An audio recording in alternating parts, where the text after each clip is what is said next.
And Carol, how would you feel if like the shooter had actually connected a shot, Trump's did, and then like Republicans are like, oh, Civil War time, trying to go do another January 6th. And then after the aftermath, you find out the shooter was Republican. And it'd be fucking annoying. Um, Well, did you see was that what they were insinuating even? I thought they were just gonna, that's it. They're just gonna start the war and destroy everyone in DC. Did you see my postie that I made? It's like, I feel like anytime a reporter talks about the assassination attempt, he should just look at the reporter or journalist and say, if I wanted him dead, he'd be dead. And then like walk off licking an ice cream cone. But I mean, that's just in my mind. Look, yeah, this idea that like Biden is somehow behind this, like Biden controls the FBI, the CIA, like the military. He controls all. But he shits his pants and can't stay awake. But he's also. I'm just saying, like, an international. Super spy. Yeah, he's pulling all the strings. That he hires a 20-year-old. Who can't shoot, who didn't make it onto his high school shooting team because he was a bad shot. Right. So this idea that like Biden ordered the hit on Trump, like these people, these are the same people who were just celebrating the Supreme Court handing the office of the president absolute or near absolute immunity.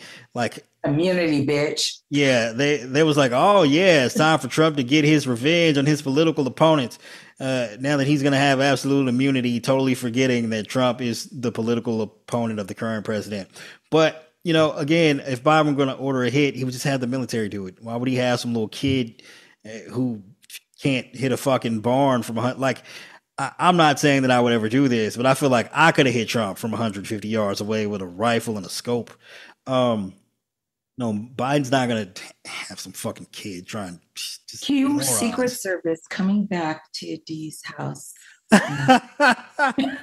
Okay, so here's the other thing. They're already listening. I'm sure they've already got everything they need. They're like, no, that's fine. Yeah, I'm sure they like plugged into the podcast before I even like cut the camera on, and they're monitoring my phone and my tweets and shit. So for anyone who's unfamiliar, I'll tell the story of how the Secret Service came to pay me a visit and how much of a how much energy they spend wasting their time on unimportant shit when they could be doing things like, I don't know, securing a rally where a potential shooter could arrive and fire shots into a crowd and kill a Trump supporter. You know, not necessarily saying only Trump rallies, but so it was 2020. It was on the internet. I was, you know, a little reckless with some of my wording in language on the internet at the time, but I didn't say anything too crazy. If you're familiar with my Twitter handle, it is typically I smoked and then, you know, whatever current political topic of the day / week is you know, the trending topic of the day, so to speak. And there's a story behind that as well. We don't have time for that, but so one of the things I tweeted was, I can't wait to smoke the Trump administration in November. Now, obviously, that probably set off some sort of flag on some kind of automated database that regularly scans social media, I would imagine. But once it gets flagged, it ends up on someone's desk. And once it's on someone's desk, at that point, you know, they don't have the ability to decline. You know, you just got to get out here and run this shit down one way or the other. So I get a call. Actually, I get home. I get to my door. There's a card on my door. It's from the Secret Service agent. It says, please call X number. I've shown the card on Twitter. We're not gonna rehash that. So I call the number the next day. A guy answers the phone, starts conversations like, hey, yeah, you know, I'm from the... My fear is, you know, I think... I'm sorry. I don't know what that was, Ty. No, I was just responding to someone who was on Facebook that fake book. They were like, it was the picture of Trump and Vance. He's like, let's fucking go. So I'm just dropping a bunch of JD Vance Oh, saying terrible shit about Trump. Yeah, we'll get to that. Yeah. No. So I call the guy. He answers the phone. It's like, yeah, this is such and such from the United States Secret Service. Do you know why I'm calling? I actually don't at this point because like the tweet was so benign that like it escaped my mind. This is like a week later, so I have no idea. He's like, do you know why I'm calling you? It's like, actually, no, I have no idea. And, he's trying to beat around the bush because he's slightly embarrassed that he even has to be like talking to my dumb ass about something this stupid. He's like, well, so, on such and such day on Twitter, I'm like, oh God, really? He's like, yeah, you posted this, such and such. Can't wait to smoke the Trump administration. And he's like, he's sounding actually kind of pitiful, right? Because we're both on this phone listening to him explain why he had to come pay me a visit and left his phone number and why we have to have this conversation. And we're both adults and we're like, this is fucking ridiculous. And another thing, like he saw where I lived. I live in like a condo.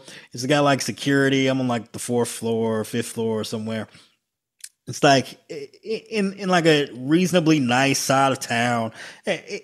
It's probably not their normal profile for like a possible active shooter, right? Not like this little kid who's been bullied in school, who dad's a gun nut, AR-15.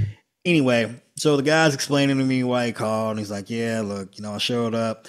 It's like I got to your building, looked around, I was like, oh, this doesn't seem to fit our normal profile. I'm just like, yeah, you don't say, huh? And I'm like explaining to him like the tweet, the context of it. Can't believe you guys actually have to come like show me, like pay me a visit to talk about a tweet about me changing my screen name, you fucking morons. And he's like, yeah, it's pretty embarrassing. Like, obviously, you're not the type of person we normally have to spend our time on. And then he was like, started regaling me with tales of where they like, have to go on these field trips when they get these possible threats flagged on social media. And he's talking about like, there's this one guy who's kind of living in this dilapidated house and like, hoarder style, former military, trained sniper talking about how he's going to pump rounds in the Trump. And he's like, now that guy, we had to take his ass in. You seem like a pretty normal, well-adjusted human being. And by the end of like our conversation, he's like trying to offer me a job. He was like, have you ever considered applying for He's like, well, I think you'd be a pretty good agent. It's like, you got to have a college degree. And like, the thing is, you got to apply before you turn 35. It's a little bit late at this point. I'm now 39, so I've aged out of being a potential Secret Service applicant. But yeah, that lets you know like how that conversation went, just how ridiculously absurd it is. And this is like, from his point of view, that he had to come waste his time on my dumb ass. And I say all that to say, think about what the fuck they're wasting their resources on when they could be out here doing serious shit, like making sure shooters don't shoot a presidential candidate. And this was Trump's administration, by the way. Now, I'm not saying this particular Secret Service agent was up to anything nefarious. I think it's just, part of the system. You say something on the internet, if it gets flagged and ends up on someone's desk, they can't not run it down because, again, anything can happen. But again, it's like once the cop starts writing you a speeding ticket, their hands are tied. Yeah, it's already in the system. Yeah, except this is probably more true. Yes, this is probably literally their hands are tied once it's on their desk. Because again, you could always take the side of like, well, what if they had flagged a potential threat and then no one investigated and then it turned into something horrific like a shooting at a political rally. Nonetheless, shout out to that guy from the Secret Service if y'all listening. Y'all done a lot of fucking up since then. I don't know what y'all was doing on January 6th. I don't know what y'all were doing this previous weekend. Y'all need to get your shit together. Like, stop circle jerking around. Like, get it together. You guys are just terrible at your jobs.